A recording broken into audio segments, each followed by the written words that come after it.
Bom dia, produtor rural, bom dia, amigo do canal de Quem Planta e Cria.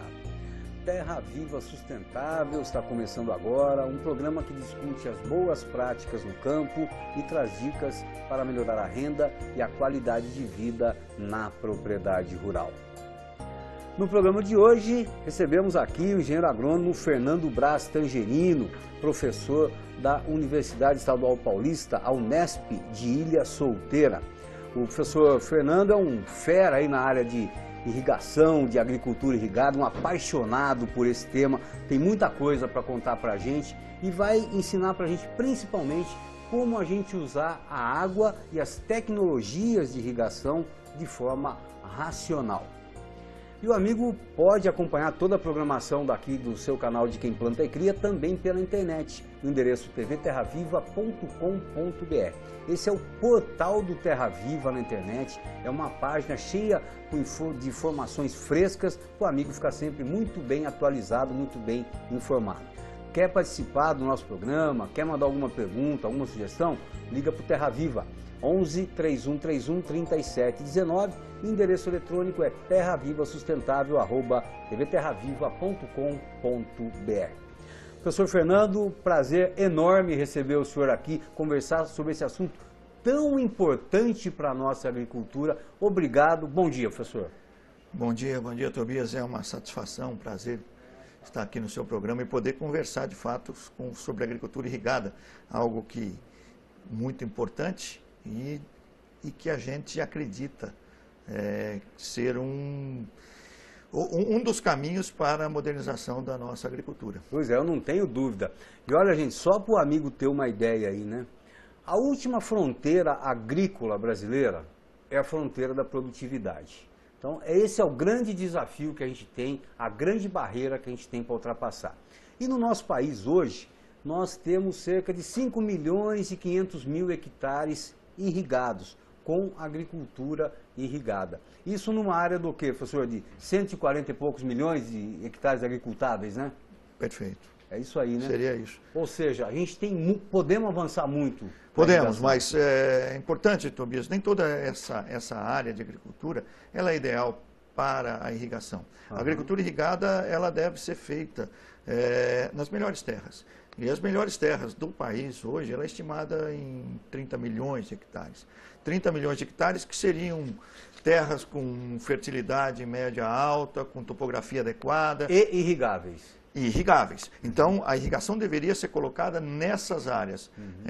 Estão espalhadas por todo o país. Todos os estados brasileiros têm condições, têm terras, uns mais, outros menos, mas o fato é que nós irrigamos muito pouco perto do nosso potencial. E se a gente verificar o nosso crescimento ao longo dos anos, dos últimos 15 anos, o crescimento médio aí da ordem de 150, 140, 150 mil hectares por ano, para chegar nos 30 milhões, nós gastaríamos ainda quase 200 anos. Então, eu costumo dizer para os meus alunos, eu costumo dizer para as pessoas que trabalham, que dependem da agropecuária, bem-vindo ao mundo da agricultura irrigada.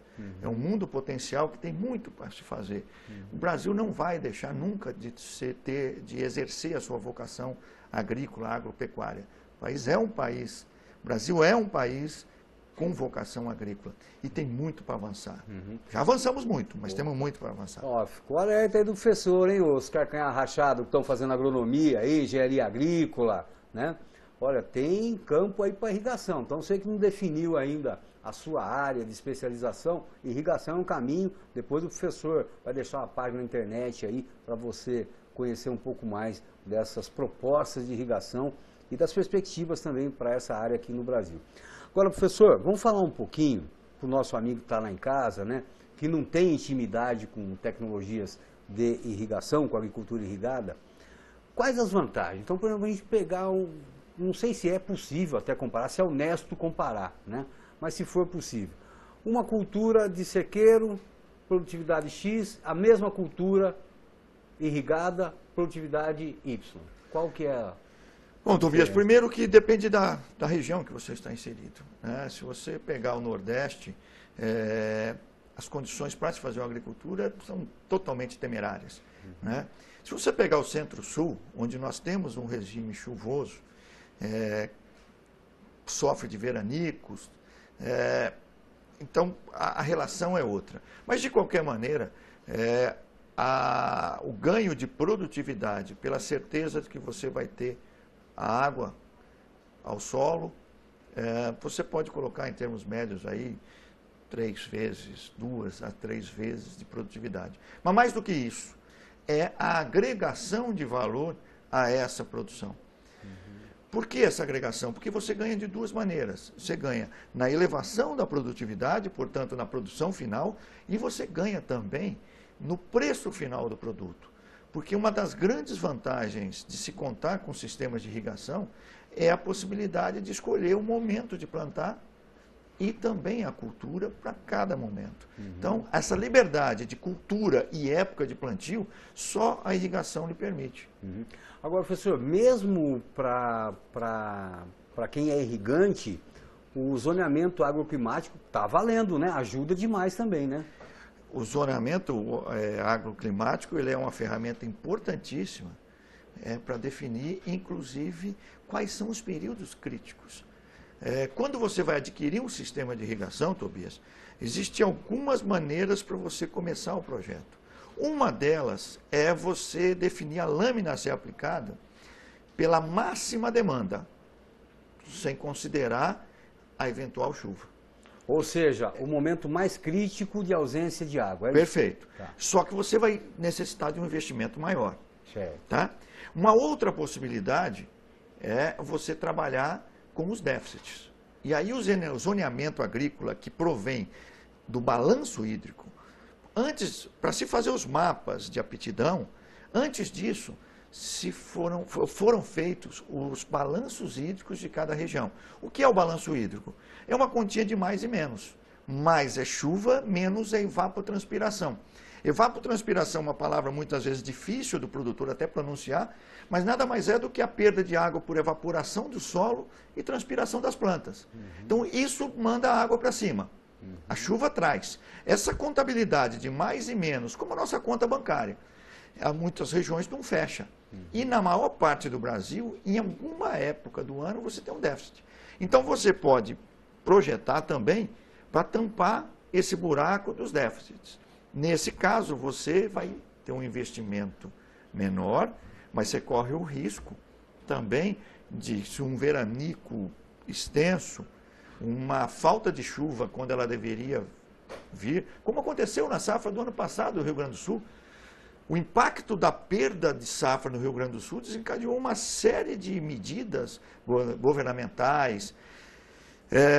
Por quê? Faltou na boca do caixa, em última instância, o ICMS da produção agrícola. Pô, mas era para chover, mas não choveu. Então a gente não tem esse controle. Quando você utiliza o zoneamento agrícola, quando você utiliza o balanço hídrico para projetar um sistema de irrigação, você vai ter um investimento menor, mas você corre o risco de ficar sem essa água na quantidade, em condições de ofertar a água que a planta necessita realmente. Professor, como que a gente aprende a lidar, a dosar a chuva que a gente tem na propriedade ou na região e o uso racional de um pivô central, de uma tripa, de um gotejamento, seja lá qual a tecnologia que a gente está aplicando? Tobias, para mim hoje o principal desafio da agricultura irrigada não é projetar sistemas. Hoje nós temos técnicos gabaritados, muito bem formados, inclusive fora do país, mas nós temos uma massa crítica muito boa para projetos, em qualquer escala. O grande desafio é aplicar água no momento e na quantidade certa. É o manejo da irrigação. O manejo da irrigação. Por que esse é um desafio? Porque ele envolve, primeiro, alguns elementos que ainda não é familiar ao produtor, nem ao irrigante. Uma delas é a própria palavra, evapotranspiração. Mas quando a gente vai fazer essa continha de mais e menos, chuva e irrigação é mais, evapotranspiração é menos, nós temos que levar em consideração o solo. Então tem um aparelhinho para medir isso aí, professor? Tem também, certo? O tensiômetro, você pode, é como um carro. O aparelhinho, o tensiômetro seria como se fosse o marcador de combustível do carro. Mas você tem que, ao instalar... No caso, a água do radiador, né, professor? A água do radiador. Mas não é tão simples assim, Tobias, porque a água do radiador você abre e você vê O solo não dá para você abrir, certo? Então você tem que, aquele aparelhinho, ele vai te dar o quê? Uma tensão, que eu tenho que transformar em umidade, que eu tenho que transformar em água no solo. Quanto de água eu tenho no meu solo? Professor, depois o senhor ensina a companheirada a fazer essa conta aí depois de umas 10 vezes que fez a conta, já começa a ficar fácil, né?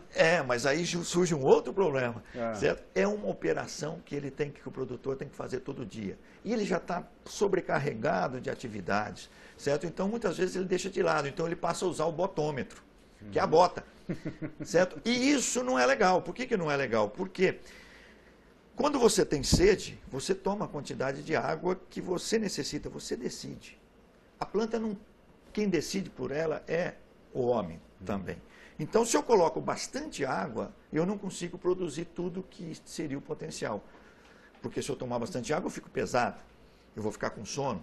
É a mesma coisa. Se eu coloco, eu tenho que ter ar e água no solo. Se eu coloco menos, é pior. Porque você conta com toda aquela parafernália, todo um sistema de irrigação, toda uma tecnologia, e ao colocar água, mas não na quantidade necessária, a planta não responde com produtividade. Bom, então, professor, a gente tem que ter consciência, quando a gente for adotar alguma tecnologia de irrigação, que a nossa gestão vai ter que ser muito aprimorada também. Então, tem que medir o que está saindo de água do solo, o que está evaporando. Então, tem que ter essa responsabilidade, senão vai ficar meia boca o trabalho. E a isso nós temos que fazer, ou colocando um sensor no solo, ou estimando a perda de água por evapotranspiração. Por exemplo, quem mora na região, o irrigante que mora no Noroeste Paulista, a Unesp Ilha Solteira, ela dispõe do canal Clima da Unesp Ilha Solteira, que disponibiliza, ela calcula a cada hora e coloca à disposição dos irrigantes o valor da evapotranspiração. Em vários municípios? Ou só Todo o Noroeste, são 8 estações, isso faz parte da rede agrometeorológica do Noroeste Paulista, um projeto financiado pela FAPESP, em cooperação com a Embrapa, e ela coloca a cada hora, os parâmetros climáticos são atualizados a cada 5 minutos, a evapotranspiração a cada hora. De tal maneira que o irrigante ele entra no endereço clima.fez.unesp.br e ele pode acompanhar como está o consumo de água pelas culturas, e aí ele pode pegar aquele valor e fazer a aplicação. Tá. E com isso, professor, quando ele faz essa medição direitinho, quais os ganhos que ele tem com esse manejo correto? Que tipo de ganho que vem para ele imediato? Imediato é dinheiro no bolso. Tá. Por quê? Ele colocando a água na quantidade certa e no momento certo, ele vai ter maior produtividade, com menor custo. E também, um outro fato muito importante é que, usando a água racionalmente, ela sobra mais para outros poderem fazer irrigação. Em muitas regiões, Tobias, nós já temos problemas de conflito pelo uso da água. Já tem, verdade, verdade. Professor, agora, antes da gente entrar nessa questão do conflito da água, da questão ambiental também, do uso da água, fertirrigação também traz uma economia danada, né, professor? Nós fizemos, perfeito. Sabendo usar. Perfeito. Nós fizemos um trabalho, um dos últimos trabalhos que a gente publicou, um trabalho relativamente simples, certo? Em que nós colocamos, a gente chamou até de estudo de caso, porque não tem ciência, tem conta. Nós pegamos uma área com 8 pivôs centrais e medimos quanto ele... Milho, professor? Milho. Quanto foi a produtividade. Assumimos que a produtividade, quando não foi fertirrigado, seria a mesma. Tá? Fizemos sempre a pior situação. E fizemos a conta de quanto custa o trator e quanto ele deixa de pagar em diesel, em hora de tratorista, utilizando a fertirrigação. E fizemos o rebate do investimento no sistema de injeção mais caro que tem no mercado. E a conclusão foi que é altamente vantajoso você fazer a fertirrigação. Até porque aquele investimento no equipamento, em 1 ano e pouco já está pago. Que beleza. Só com a redução, certo, do custo do diesel, do trator e por aí vai, da manutenção do trator. Então a fertirrigação poderia ser muito mais utilizada no Brasil, e pouco explorada essa técnica, verdade, que vale para qualquer cultura e qualquer sistema de irrigação. Professor, antes da gente ir para o intervalo, continuamos mantendo teoria de sempre solo coberto, né? Sempre palhada de qualidade também.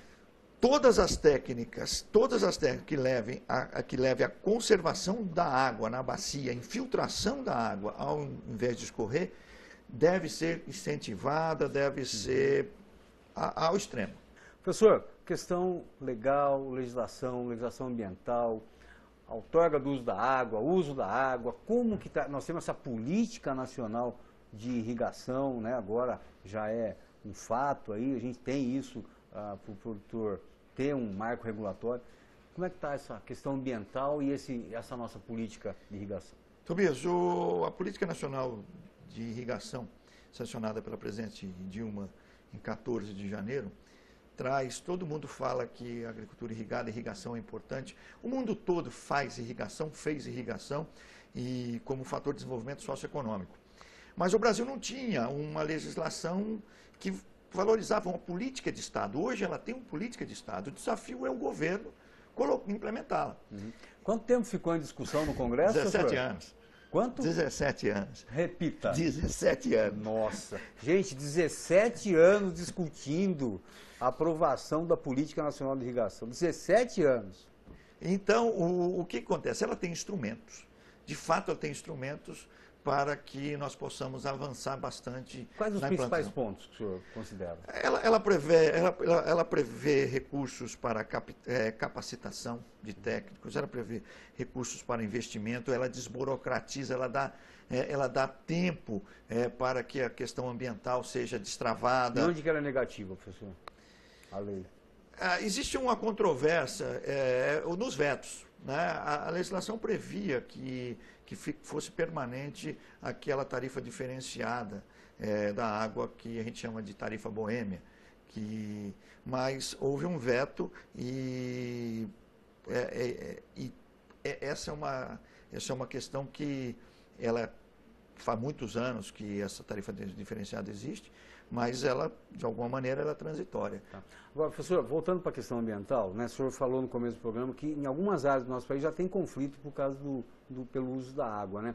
A questão ambiental, ela ajuda a racionalizar isso aí, a deixar uma forma mais harmônica para esse uso da água? O senhor acredita isso? Para essas regiões estão saturadas? A legislação ambiental, muitas vezes, ela trava. Ela inibe, né? Ela inibe não consegue pegar autorização para usar. Perfeito. É inconcebível você, para buscar uma outorga, às vezes demorar um ano. Uhum. Poxa. Morremos de sede, né, professor? Não, morremos de fome. Certo? De fome. Então, veja, vê quanto de recurso foi colocado agora no Nordeste, e precisa, na Bolsa Seca. Nos programas de seca, a presidente acabou de anunciar. Vamos ver se vai chegar lá esse dinheiro, né, professor? Aí é outra história, né? Ela reciclou aí mais 9 bilhões, aí, que parte do dinheiro já estava carimbado, mas de qualquer maneira, é sempre mais caro isso do que você ter um planejamento, você ter um investimento dentro de um contexto racional. E pensar em médio e longo prazo, né, professor? A cura é sempre mais cara. Uhum. E a irrigação vale para o estado de São Paulo, vale... Goiás tem um trabalho muito bom de barramento, de segurar a água na bacia hidrográfica. Isso é importante também, né, professor? Perfeito. Certo? O Rio Grande do Sul deu uma destravada na parte ambiental em função do problema todo que sofreu. Então, há necessidade de ter muito bom senso na questão ambiental. A agricultura irrigada, em última instância, Tobias, certo? Ela até promove a mais troca de CO2 por oxigênio, então ela até limpa mais, porque quando se produz, isso é fisiológico, quando você produz mais, você troca mais CO2 por O2. Então ela não pode, muitas vezes, em algumas situações, o irrigante é tratado como vilão. Isso. Essa postura não pode existir nunca. Isso. Certo? Se o agricultor é um produtor de bem-estar social, o irrigante é muito mais. Então, muitas vezes, ele não é assim, não é visto dessa maneira por certos ignorância, técnicos. né, professor? Falta de conhecimento, Falta de bom informação. senso, talvez, né? Também, bom senso. Mas acho que é muito mais falta de informação. É gente que fala bobagem sem saber do que está falando, né? Principalmente esses frangão de grande da cidade aí, quando se mete a falar de agricultura, não sabe o que está falando, não conhece e fala um monte de bobagem. Depois vem os meninos da Unicamp, os meninos da USP, falando, ó, você falou bobagem, viu? Só por causa disso, disso, disso. Professor, deixa eu só dar um recado aqui para a companheirada. Tem um recado importante aí, principalmente para o pessoal do Centro-Oeste. Atenção, Cuiabá. Vai acontecer o 8º circuito AproSoja, dia 11 de abril, às 7 da noite, do Cenárium Rural. O encontro vai falar sobre o cenário do agronegócio brasileiro, oportunidades, e também uma mesa redonda sobre política e economia. As informações na página da AproSoja da internet, que é o www.aprosoja.com.br. Professor, vamos aproveitar a carona aqui. Quem quiser saber mais sobre irrigação, tem página na internet, tem telefone. Tobias, você colocou uma questão muito importante, a comunicação. Uhum. Comunicação é o principal desafio do mundo hoje, certo? É as pessoas entenderem das coisas. A área de hidráulica e irrigação da Unesp Ilha Solteira, que eu coordeno, ela acredita no papel da internet como meio de democratização do conhecimento, da informação. E para isso ela opera vários canais na internet com diferentes linguagens, que vai desde o YouTube, blog, o canal Clima que a gente já falou, o canal de conteúdo, lista de grupo de discussão. Então, para ficar fácil, pega o seu buscador preferido, escreve lá, Irrigação mais Unesp. Toda a primeira página vai ser nossa. Mais com palavra ou em sinalzinho de mais? Com o número, ou sinal de mais, ou simplesmente Irrigação Espaço Unesp. Toda a primeira página é formada pelos diferentes canais. Ou então, para quem já está com a caneta aí para anotar, tem o endereço completo também, que a Daniela vai colocar aí para a gente, né? www.agr.feis.unesp.br/irrigação sem o C cedilha e o ão, Irrigacal. Irrigacal. Tá muito bom. Professor, só para a gente concluir aqui, para a gente amarrar o nosso papo. Agricultura irrigada no Brasil hoje, abril de 2013. Vai muito bem, obrigado, ou deixa a desejar? Vai muito bem, obrigado, certo?